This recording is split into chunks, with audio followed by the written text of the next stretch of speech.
बिस्मिल्लाहिर्रहमानिर्रहीम अस्सलाम वालेकुम वेलकम तुहद बैक फिर सान यूट्यूब चैनल पे ये नाव कुक विथ अम्ब्रीन। आज कर बह तह सत शेयर नदिर मंजन हज रेसिपी। वीडियो स्टार्ट करने ब्रो अगर तुम ये चैनल पे नई छो चैनल करो सब्सक्राइब तो वीडियो वो एंडस ताम। चलो करो अजिच रेसिपी स्टार्ट। ये मे नम नदर निमित इन थोमुत मे यम पे थोड़ा पील कर थमित मे यम छलोक इस वन असल पा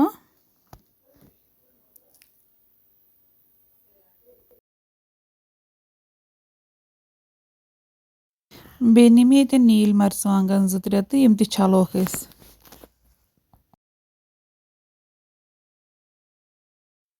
वन यपर मे नीम निम तो वन टेटोक नदर तो मरचवांगन अथ नीम मज त्रो यम नील मरचवांगन अथ सम दगोक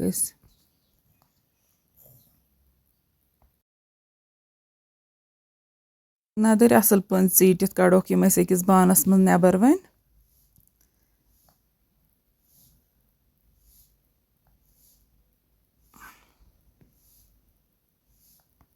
यथ मज करो वन कह मसाल ऐड अत मज त्रो नून चमच जो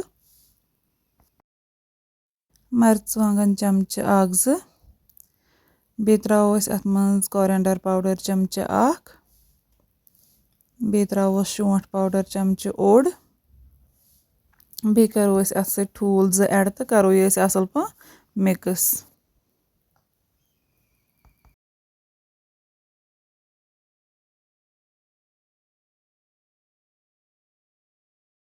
यपर मे ताव निम अत मज मे तेल त्रोमुत तेल युथु गरम गि तो अत मज त्रोक बनायत लकचे लकचे मंजे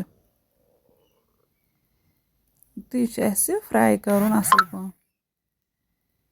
अच्छा थवन हीट अतन मीडियम हाईस पे ज़्यादा हाई तो गम कह तेल दजान मीडियम हाईस पे थवन तो करन फ्राई गन अंदर त फ्राई असल पा।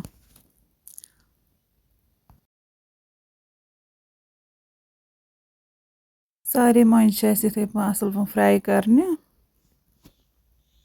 मंज गई फ्राई तो यम कड़ोक वन प्लेटस मज नबर इथे पे बाकी तक फ्राई वन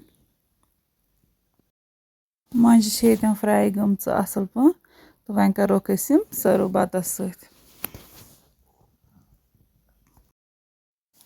तो अगर सान अजिच रेसिपी पसंद आम वीडियो करो लाइक तो शेयर तो कमेंट सेक्शनस मज दीजो पन फीडबैक। अल्लाह हाफिज़।